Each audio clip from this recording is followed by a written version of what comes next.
Okay, 3, 2, 1, go.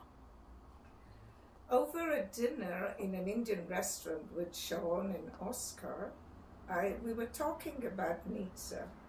And I said some things about her that Oscar came up with the idea, why shouldn't we tape it? Because I'm not going to be here when the evening in the library will take place. So at least we can share my experience. My point was that from my experience, I don't believe that I knew anyone who had such a great influence on the culture and social life of a community like Nietzsche. I live in California for already 20 years, and before it was Seattle. But I stayed friends with Nietzsche. We are friends for over 30 years. And each time I came to Montreal, and I came many times, there was something happened and Nietzsche had a hand in or organized it. The last year we came to live here because David, my husband, had some job to do in Bombardier for his company. And I had the experience of the evening of the songs, poems for Rachel, the Israeli poet. It was a beautiful evening. I know that quite a few people, including a singer from Toronto, took part in it, but I know it was Nietzsche's planning, thinking, and executing. Even the film festival, Nietzsche had a big hand in it and in a choice of movie. Of course, there was a committee to go, but she always was the one with the foresight, and she was the one with the execution. Now I can talk a couple of words about our traveling together. Nietzsche and I traveled the world together. We started actually to meet in Israel because she was in Montreal and I was in California. And we were meeting in Israel and doing a lot of stuff together during the summer.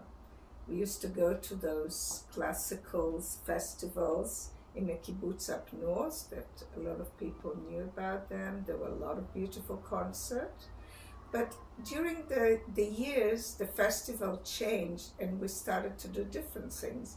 We decided each time we meet in Israel, we'll take a trip to Europe, to a city. We were in Paris, we were in Spain, we were in Hungary, we were in so many places, including Nietzsche convinced me one year to go to the dance festival up north, and I have to say I really didn't want to go because I said, how come folk dancing I can sit for 3 hours and I'll be bored to tears? Well, I was proven wrong. She said, come on, give it a try, and I did. And next year we went again and I happily went, and I said, really, it was a wonderful festival, folk dancing festival. So, and we also shared a lot of same interests. We shared loving of art, reading books, especially Hebrew literature. Both of us really enjoyed it, and we always exchanged books and talked about them.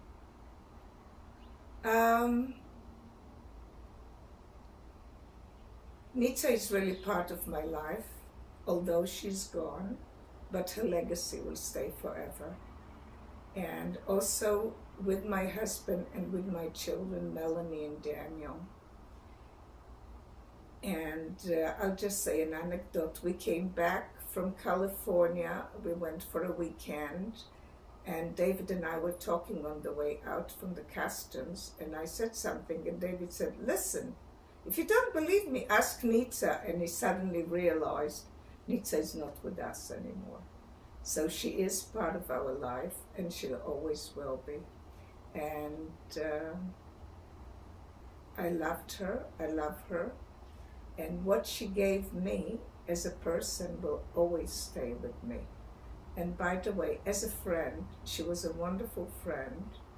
And to tell you, whenever you saw her, even if you didn't see her a lot, you always felt that she's your best friend. And that's a special feeling that she gave to a lot of people. And that's really something very, very special that not too many people manage to do so. So that's it.